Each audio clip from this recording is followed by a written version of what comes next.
ज्ञान पर्व महोत्सव के द्वितीय दिवस की प्रातःकालीन पवित्र वेला में इस सभागार में समुपस्थित जो कि अभी मेरे पश्चात आप सबको ज्ञान और गति से सिंचित करेंगे, समादरणीय आचार्य श्री योगेश भारद्वाज जी। मेरे से पूर्व बहुत ही सुंदर यज्ञ की महिमा के ऊपर एवं महर्षि दयानंद सरस्वती जी के संदेशों एवं निर्देशों को अपने जीवन में उतारने की प्रेरणा दे रहे सम्मान्य भ्राता श्री अजय हाली जी, इस आयोजन के कर्ता धर्ता सभी सम्मानित इस समाज के श्रेष्ठ पदाधिकारी जन, अपने हृदय रूपी यज्ञ कुंड को ज्ञान रूपी अग्नि से अभिसिंचित करने के लिए, प्रज्वलित करने के लिए पधारे हुए सभी यज्ञ प्रेमी, धर्म प्रेमी, श्रोतृवृंद एवं अति आदर और पूजा के योग्य पवित्र मातृशक्ति और मेरे साथ आई हुई स्वस्ति नाम की अति प्रतिभाशालिनी ब्रह्मचारी और जिन्होंने कार्यक्रम का बहुत ही सुंदर संचालन कर रहे हैं प्रातःकाल यज्ञ में भी और अभी भी समादरणीय भ्राता श्री आचार्य गौरव जी, सभी का इस मंच से वंदन अभिनंदन है। देखिए, आप सबने प्रातःकाल यज्ञ किया है। किस किस ने यज्ञ किया है, आप हाथ उठाएंगे? बहुत कम हाथ उठे हैं, परंतु आप सोच रहे होंगे कि हमने यज्ञ कहाँ किया। हम तो पीछे कुर्सियों पे बैठे थे। यज्ञ कुंड पर तो यजमान जो थे उनमें से शायद सभी जा भी चुके हैं, कोई होंगे तो मैं दूर तक नहीं देख पा रही हूँ। आहुतियां कुछ ही लोगों ने दी थी, तो हम तो यज्ञशाला में थे ही नहीं, हम तो पीछे कुर्सियों पर बैठे हुए थे। इसलिए आप सबने संभवतः हाथ नहीं उठाया कि आपने यज्ञ किया, किंतु आप सबने यज्ञ किया और अभी भी यज्ञ कर रहे हैं। आप सबने यज्ञ किया और अभी भी यज्ञ कर रहे हैं और आप सभी यजमान हैं। प्रातःकाल का यज्ञ आपने कैसे किया था? यज्ञ का नाम, यज्ञ नाम केवल यज्ञ कुंड में इस भौतिक अग्नि का आधान करके घृत और समिधा की आहुतियां देना, सामग्री की आहुतियां देना ही मात्र नहीं है, अपितु यज्ञ एक बहुत ही विस्तृत क्रिया है। और आप जब देखेंगे और यज्ञ के शब्द के अर्थ को जानेंगे तो आपको ये समझ में आएगा कि सृष्टि में निरंतर यज्ञ चल रहा है और आप भी प्रत्येक क्रियाओं में निरंतर यज्ञ कर रहे हैं। चाहे एक बालक विद्यालय जाता है अध्ययन करने के लिए, वो भी यज्ञ का ही एक अंग है। आप माताएं बहनें, आप जो घर में भोजन बनाती हैं, वो भी एक यज्ञ है। संतानों का निर्माण भी एक यज्ञ है। और यहाँ पर ये जो आप सब बैठे और मध्य से जो उपदेश चल रहे हैं, ये भी क्या है? यज्ञ है। और परमपिता परमेश्वर तो निरंतर जो सृष्टि की रचना कर रहा है, वो भी यज्ञ है। इसलिए परमेश्वर को क्या कहते हैं? यज्ञ रूप प्रभो हमारे, कि वो परमेश्वर यज्ञ रूप है, वो निरंतर यज्ञ कर रहा है। आपने भी प्रातःकाल आप यज्ञ में बैठे थे, ठीक है, आपने अपनी आहुतियां, भौतिक सामग्री की आपने आहुति नहीं प्रदान की, किंतु मैंने कल भी बताया था कि मनसा वाचा श्रोत्रेण, वाणी के द्वारा, मन के द्वारा और श्रवण के द्वारा आप अपनी आहुतियां वहां प्रदान कर रहे थे और आप यज्ञ कर रहे थे। वाचा श्रोत्रेण मनसा जुहोमि, ध्यान रखिएगा, 3 शब्द हैं। ये हमारे देश में बहुत बड़ा दुर्भाग्य रहा कि जिस भाषा में, जिस देख वाणी में हमें वेदों का ज्ञान प्राप्त हुआ, समस्त ज्ञान विज्ञान प्राप्त हुए। वो जो संस्कृत भाषा थी उसका अध्ययन अध्यापन धीमे धीमे धीमे धीमे ह्रास को प्राप्त होता गया। यदि वो चलता तो एक एक बातों को बड़े आसानी से समझ सकते थे। वाचा, वाचा मतलब क्या होता है? वाक मतलब वाणी, और उसका तृतीया में बन गया वाचा, वाणी के द्वारा। श्रोत्रेण, श्रोत्र कहते हैं कान को, कान के द्वारा, और मनसा यानी मन के द्वारा, हविषा जुहोमि, कि हम इन तीनों के द्वारा निरंतर हवन कर रहे हैं। अब जुहोमि, हवन, एक एक शब्द संस्कृत भाषा के अपने अंदर इतने महत्वपूर्ण रहस्यों को समेटे हुए हैं कि आपको जान करके आश्चर्य होगा, और जब हम जानते हैं तो बड़ी प्रसन्नता होती है। मैं थोड़ा सा प्रकरण से हटके आपको एक बात बता रही हूँ कि हमारे विद्यालय में हर तरह के लोग आते हैं। तो एक बार कुछ विदेशी आए हुए थे और उन्होंने अपने विद्यालय की एक छोटी सी फिल्म बना दी थी, और उसके बाद जब वो बैठे तो हमने उनको पानी पीने के लिए दिया, एक सामान्य शिष्टाचार है। उसके साथ हमने उनको लड्डू दिया और उनसे कहा मोदकम गृह्णातु। मोदकम माने होता है लड्डू। अब उन्होंने कहा इसको मोदक क्यों कहते हैं, तो बताया कि मोदक माने होता है कि जिसको खा करके हम प्रसन्न हो जाते हैं। तो लड्डू सबको पसंद है, तो मोदक हर्षित, हम जिसको खा करके प्रसन्न हो गए वो मोदक। वो एकदम से उछल के अपने कुर्सी से कहते हैं वाह, संस्कृत भाषा इतनी अच्छी, अपने शब्दों में उन्होंने बोला। तो आप देखिए कि एक एक शब्द कितने बड़े रहस्य को लिया हुआ है। तो मोदक माने जिसको खा के हम प्रसन्न हो जाते हैं, तो वो मोदक है। हम यहाँ पर बात कर रहे हैं हवन और यज्ञ। यज्ञ करना, हवन करना देखने में लगता है कि एक जैसी चीज है, किंतु दोनों अलग अलग हैं। हवन शब्द बनता है जिस धातु से पाणिनि के हु दाना दनयोः आदाने च इति, हम जिसमें देते हैं, और केवल देते ही नहीं है, जब हम कुछ देते हैं तो उससे हमको कुछ प्राप्त होता है और फिर उसको हमें ग्रहण भी करना होता है। आपने उसमें अपनी आहुति दी, उसको अग्नि ने केवल स्वीकार नहीं कर लिया कि उसको ले लिया, अपितु उसको सूक्ष्म करके और उसको 1000 गुना बढ़ा करके उसने आपको प्रदान किया और आपने उसको लिया। इसी प्रकार से वहां पर जो आचार्य जन बैठे थे, विद्वान बैठे थे, उन्होंने आपको ज्ञान दिया और आपने उसको क्या किया? ग्रहण किया, स्वीकार किया। तो ये आपने वाणी, श्रोत्र और मन से हवन किया, और ये हवन उस हवन से ज्यादा उपयोगी है जो हम केवल बाह्य सामग्री और घृत की आहुतियां देते हैं। जब तक आप उस यज्ञ के उस रहस्य को आपने जाना, समझा और उसके बाद आपने उसको अपने जीवन में उतार लिया, तो आपने हवन किया। अब चलिए, आप सबने यज्ञ किया। उस यज्ञ का तात्पर्य क्या है? तो यज्ञ का तात्पर्य है देव पूजा, संगतिकरण और दान। ये 3 अर्थों को समेटा हुआ है यज्ञ शब्द। जिन जिन क्रियाओं में देव पूजा है, संगतिकरण है और दान है, वे सभी कार्य क्या है? यज्ञ है।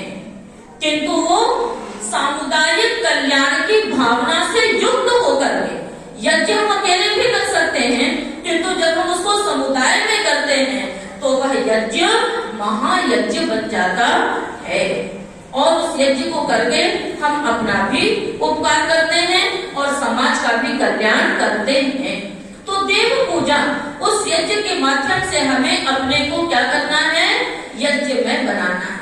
यज्ञ में बनाने के लिए हमको सबसे पहले देव पूजा, आपका जीवन यज्ञ में बन जाएगा जब आप अपने जीवन में ये संकल्प ले लेंगे कि जो भी आपसे श्रेष्ठ जन हैं, देव कौन कहलाते हैं?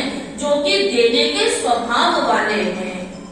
देवो दानात्वा दीपनात्वा द्योतनात्वा, जो कुछ देते हैं स्वयं प्रकाशमान है। देने के लिए उसके पास वो चीज होनी चाहिए ना। आपको धन देना है, आपके पास धन नहीं है तो आप धन किसी को कैसे देंगे? आपके पास आपको ज्ञान देना है और आपके पास ज्ञान नहीं है तो आप ज्ञान कैसे देंगे? बनने के लिए आपके अंदर उन गुणों का समावेश होना आवश्यक है। और जो आपसे बड़े हैं, जो आपको कुछ दे रहे हैं, उनसे आपको कुछ ग्रहण करना है और उस ग्रहण करने के लिए ही आपको उनकी पूजा करनी है, यानी उनका सत्कार करना है, सम्मान करना है। आप परिवार में हैं, परिवार में जो जैसे उदाहरण के स्वरूप में आप लीजिए कि परिवार में आपसे बड़े लोग भी हैं, आपके बराबर के भी लोग हैं और आपसे छोटे भी हैं। आप अपने घर में प्रतिदिन यज्ञ भावना से युक्त हो सकते हैं। यदि आपसे जो बड़े सास ससुर जेठानी इत्यादि हैं, आप उनका सम्मान रखते हैं। जो आपके बराबर के लोग हैं, ननद इत्यादि, देवरानी इत्यादि, आप उनके साथ संगतिकरण मित्रता की भावना रखते हैं। और जो छोटे हैं उनको यदि आप कुछ देने की भावना रखते हैं तो ये क्या है? दान। तो देव पूजा, संगतिकरण और दान, ये प्रक्रिया आपके जीवन में निरंतर चल रही है और यदि नहीं तो उसको अपने जीवन में हमें उतारना है। आपने तेल यज्ञ किया, मैं थोड़ा सा आपको ये बताना चाहूंगी, जैसा मैंने कल कहा था कि यदि हमने जो यज्ञ किया है और उन यज्ञ में जो हमने क्रियाएं की हैं और जिन मंत्रों का हमने उच्चारण किया है, यदि हम उसके रहस्य को, उसके तात्पर्य को नहीं जानेंगे तो हम यज्ञ के पूर्ण लाभ को प्राप्त नहीं कर पाएंगे। आपने अग्नि का आधान किया और आपने मंत्र बोला।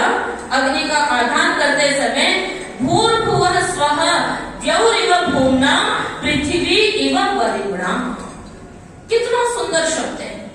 आपने बाहर अग्नि का आधान किया है और उसके साथ आपने हृदय रूपी यज्ञ कुंड में अग्नि का आधान कर लिया और क्या कहा कि द्यौरिव भूम्ना पृथ्वी इव वरिम्णा, कि ये जो मेरा हृदय रूपी अंतरिक्ष है, ये जो मेरा हृदय रूपी यज्ञ कुंड है, वो कैसा बन जाए?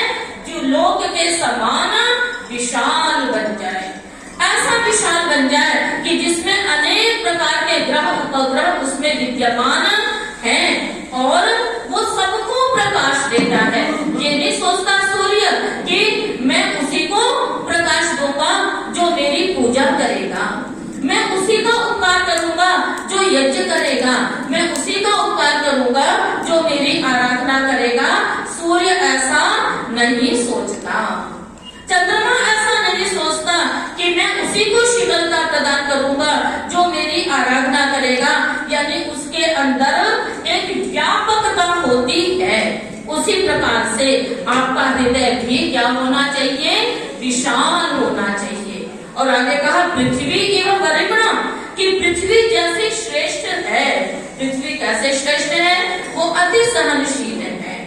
जब गृहस्थ आश्रम में जाने के लिए वैदिक विवाह पद्धति होती है, उस समय कई सारी क्रियाएं होती हैं। उसमें एक क्रिया होती है शिलारोहण और उसमें हम मंत्र बोलते हैं शिलेयम, कि जैसे ये शिला है उसी के समान तो दृढ़ बन, उसी के समान तो धैर्यशाली बन। ये किसको बोलते हैं? जो अभी कन्या थी और अब वो विवाह के बाद वधू बन के जा रही है, उसको ये उपदेश दिया जाता है कि तुम्हारे घर में जब तो विवाहित होकर के वहां चली जाएगी, अनेक प्रकार की विपत्तियां आएंगी, परेशानियां आएंगी, किंतु तुम्हें धरती की तरह, पत्थर की तरह, चट्टान की तरह स्थिर रहना है। तो प्रत्येक मनुष्य को चाहे संपत्ति हो, चाहे विपत्ति हो, दुख हो, सुख हो, हर्ष हो, शोक हो, हर स्थिति में धैर्यवान बन करके रहना है। पृथ्वी का जो अन्न है वो सबके लिए दरबार खुला हुआ है, जो यज्ञ करे या न करे। ऐसा नहीं है कि जो यज्ञ नहीं करते वो यहाँ के अन्न को ग्रहण नहीं करते हैं। तो आपका हृदय भी ऐसा श्रेष्ठ बन जाना चाहिए, विशाल बन जाना चाहिए और धैर्यवान बनना चाहिए। आगे कहा कि कैसे बनेगा? अग्नि का आपने आधान किया है, आपको अग्नि बनना है। कल कहा था कि जल और अग्नि दो वस्तुएं हैं, हम अग्नि का आधान करना है तो हमें अग्नि के गुणों को समझना होगा। महर्षि यास्क बहुत बड़े विद्वान हुए हैं जिन्होंने संस्कृत के प्रत्येक शब्दों के रहस्य को बताया है। मैं बहुत नहीं लूंगी। किंतु वहां पर जब प्रश्न किया कि अग्नि किसे कहते हैं, अग्नि क्यों कहते हैं, आज प्रातःकाल आचार्य जी बता रहे थे कि सृष्टि के जितने भी तत्व हैं उनका वो नियम है कि उसको अग्नि क्यों कहते हैं, उसकी व्युत्पत्ति के कारण से। पृथ्वी को पृथ्वी क्यों कहते हैं, उसके धर्म के कारण से। जल को जल क्यों कहते हैं, उसके धर्म के कारण से। तो आइए अग्नि के दो गुणों को आप जानिए, और जब तक आप अग्नि के गुणों को नहीं जानेंगे तब तक आप अग्नि स्वरूप कैसे बनेंगे। आपके अंदर जो अग्नि तत्व छिपा हुआ है, अग्नि के लिए एक शब्द आता है, आप बार बार पढ़ते हैं, अयम तद्मा आत्मा जात वेदः, कि ये जात वेदः, अग्नि क्या है, जात वेदः है। जात वेदः का मतलब क्या है कि संसार में जितने भी पदार्थ हैं उन सब में अग्नि विद्यमान है। कैसे, जल में भी अग्नि है, तभी तो बांध बना करके वहां से हम विद्युत पैदा करते हैं। लोहे में भी अग्नि है, जब हम लोग तलवार से लड़ाई वगैरह करते हैं तो आपस में जब तलवारें टकराती हैं तो चिंगारी निकलती है, तो लोहे में भी अग्नि है। पत्थर को घिसिए तो पत्थर में भी अग्नि है, और जब लकड़ी को घिसिए, लकड़ी में घर्षण होता है तो उसमें भी अग्नि निकलता है। तो चाहे लोहा है, पत्थर है, और ये आपका समिधा है और जल है, सब में अग्नि है। इसलिए अग्नि को कहा जात वेदः, और परमेश्वर भी जात वेदः है क्योंकि वो संसार के समस्त पदार्थों में विद्यमान है। किंतु वो अग्नि बिना घर्षण के नहीं निकलती, इसलिए आपको भी ज्ञान प्राप्त करने के लिए, अग्नि बनने के लिए संघर्ष करना पड़ेगा, घिसना होगा अपने आप को। तो अग्नि का क्या गुण है, अग्नि क्यों बनना है, तो कहते हैं अग्रम यज्ञेषु प्रणीयते, कि वह जो अग्नि है वो अग्नि कौन होता है, जो यज्ञेषु प्रणीयते, यज्ञ में जितने भी श्रेष्ठ कार्य हैं उन सब में आगे रहता है। आपको अग्नि स्वरूप बनना है और हर कार्य में, हर अच्छे कार्य में अपनी भूमिका आगे बढ़ चढ़ करके निभानी है। यह है अग्नि का कार्य। यदि आप श्रेष्ठ कार्यों में आपका सहयोग मिलता है तो आप अग्नि हैं। यदि आप श्रेष्ठ कार्यों में अपने दायित्व को बढ़ चढ़ करके भाग लेते हैं तो अग्नि हैं, और यदि नहीं लेते हैं तो आपको अग्नि स्वरूप बनना चाहिए। ये आपको संकल्प लेना है किस समय, अग्नि का आधान करते समय। क्योंकि कहा यज्ञ क्यों करते हैं, यज्ञ में अग्नि का आधान करते समय ही क्या कहते हैं, आहुत्यै प्रयुज्ये स्वाहा, कि हम ये अग्नि का आधान कर रहे हैं संकल्प लेने के लिए। अभी तो आपने संकल्प रूपी अग्नि का आधान किया, बढ़ेंगे कैसे, तो अगले मंत्र में हम कहते हैं कि अग्नि का आधान किसने किया है, इष्टापूर्ते संसृजेथाम, उद्बुद्धस्व अग्ने प्रतिजागृहि त्वं इष्टापूर्ते संसृजेथाम। मैं और इधर के मंत्र नहीं बता रही, जिन मंत्रों का प्रतिदिन उच्चारण करते हैं उन मंत्रों से ही थोड़े थोड़े टुकड़ों को ले रही हूँ केवल, कि इष्ट और आपूर्त दो प्रकार के कार्यों को करने का आप जब संकल्प ले लेंगे तो आप अग्नि बन जाएंगे। कहते हैं इष्ट और आपूर्त कौन से कार्य हैं, तो इष्ट कार्य हैं जिनके द्वारा आप अपने इच्छाओं की पूर्ति करेंगे। आपकी इच्छाएं क्या है कि हम सुख को प्राप्त करें और दुख का परित्याग करें। आप यज्ञ का मुख्य उद्देश्य क्या है, श्रियं गच्छेम, हम सब प्रकार के धन ऐश्वर्यों को प्राप्त करें। अन्नादः स्याम, हम प्रत्येक प्रकार के भौतिक सुख साधनों को प्राप्त करें। और यशः स्याम, यशः प्राप्नुयाम, यानी हम यश को प्राप्त करें। तो उसके लिए आपको जो भी मोक्ष प्राप्ति की इच्छा, उसके लिए जो कार्य है वो इष्ट है। सुख प्राप्ति के लिए जो कार्य है वो इष्ट है। और दूसरा कहा आपूर्त, कहते इष्टेन लभते स्वर्गम मोक्षम आपूर्तेन विद्यते। यदि मोक्ष की प्राप्ति करनी है तो केवल यज्ञ ध्यान उपासना से नहीं होगी, मोक्ष की प्राप्ति तो आपूर्त कार्यों से होगी। और आपूर्त कार्य कौन से हैं माताओं बहनों, जिनसे दूसरों की आवश्यकताओं की पूर्ति होती है।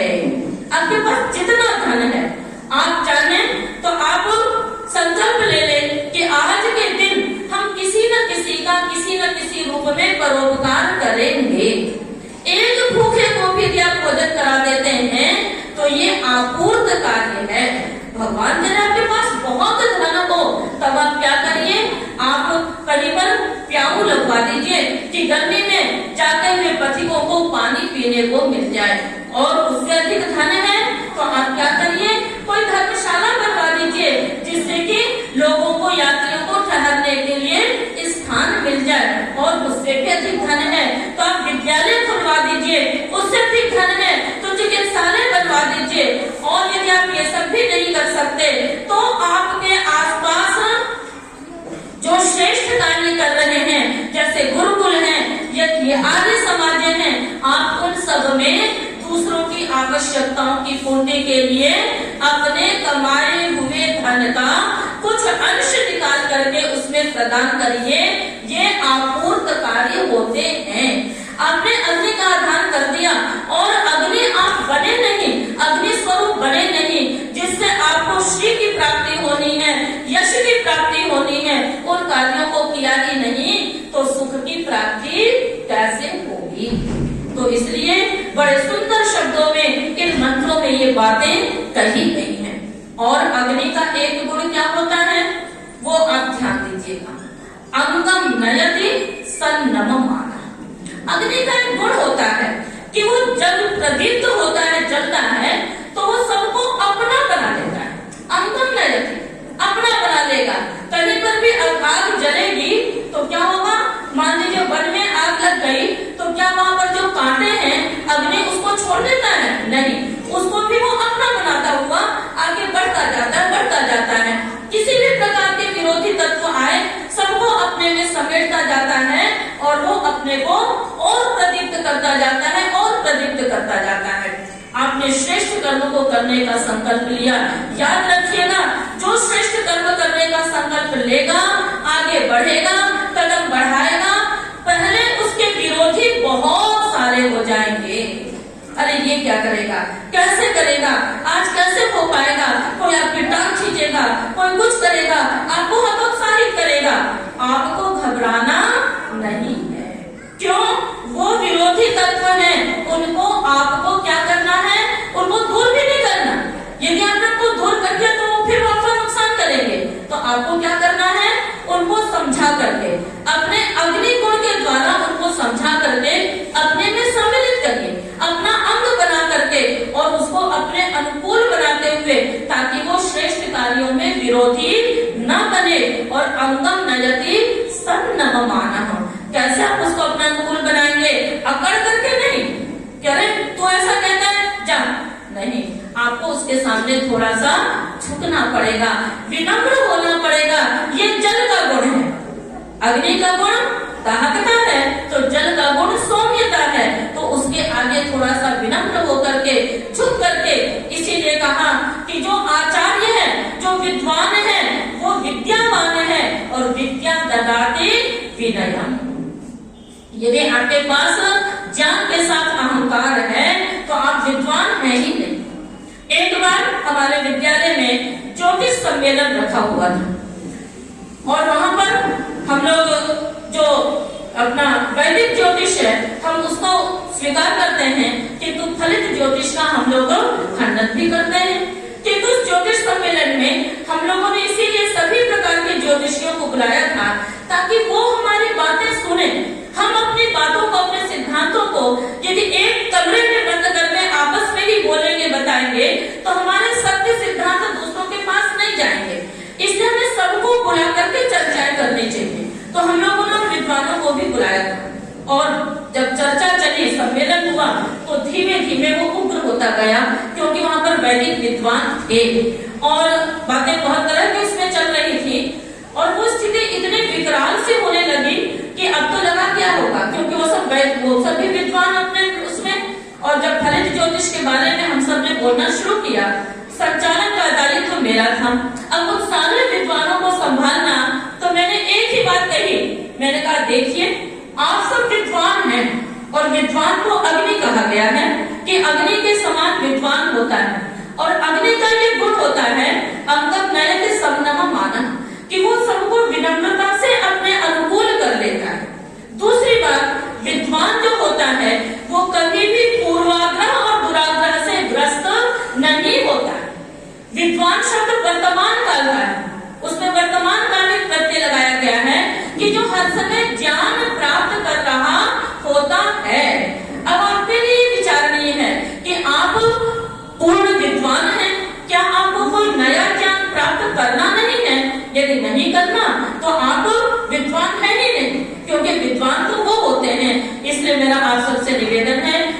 ये सब शांत हो गए, सबने तालियां बजाई और बाद में कहा कि आज की स्थिति को तो आपने संभाल लिया, नहीं तो कोई संभाल नहीं सकता था।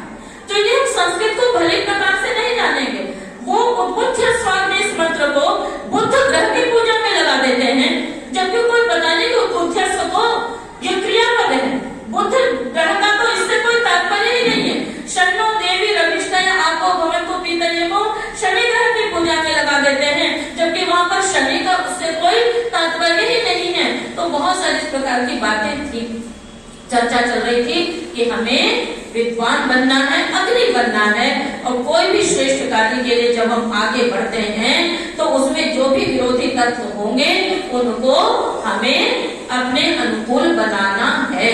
ये तो बात हो गई बाहर की। और जब आपके अपने अंदर के शत्रु जब आपके विरोधी बनने लगे, आप श्रेष्ठ कार्य करने चले, आलस्य आ गया। आपने सोचा कि हम दान करते हैं, चलो बहुत अच्छी बात आचार्य जी ने बताई है, यहाँ से उठे और मन में आया अरे हम ही दान करने के लिए बने हैं क्या है, हम 1 रुपया नहीं देंगे, 10 रुपया नहीं देंगे तो कार्य समाज का जलसा नहीं होगा क्या?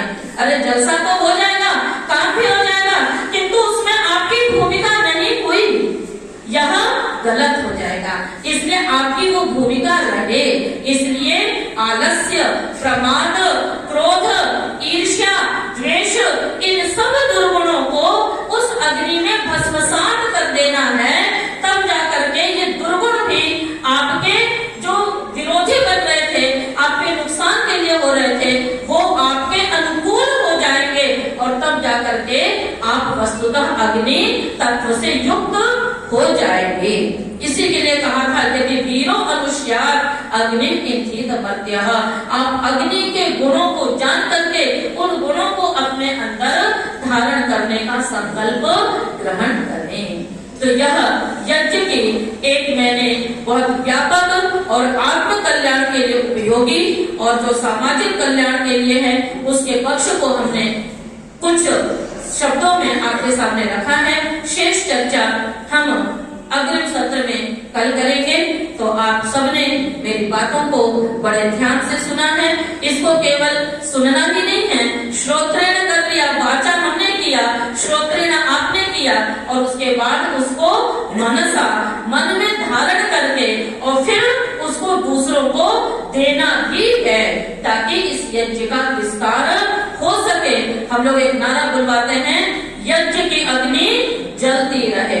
यहाँ तो नहीं बोलते, हम अपने विद्यालय में यज्ञ के बाद कई नारे बुलवाते हैं, जयघोष में ये भी रखते हैं कि यज्ञ की अग्नि जलती रहे। तो ये जो यज्ञ की अग्नि है, ज्ञान रूपी यज्ञ की अग्नि है, वो जलती रहनी चाहिए।